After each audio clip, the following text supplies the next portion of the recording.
DLPM2000EVM is a low-cost replacement optical engine for use with the Digital Light Projection Lightcrafter Display 2000 evaluation module. This ultra-compact optical engine consists of optics, LEDs, and a DLP2000 digital micromirror device with an NHD resolution of 640 by 360 pixels. The DLPM2000EVM supports a brightness up to 30 lumens and LED currents up to 500 milliamps.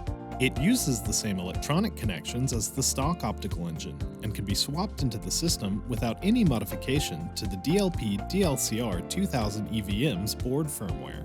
Since the DLPM2000EVM features a unique design which is not compatible with the stock mechanical mounting components of the original DLP Lightcrafter Display 2000 EVM, it is recommended to use the provided mechanical assembly reference design to create a new plate for mounting the EVM.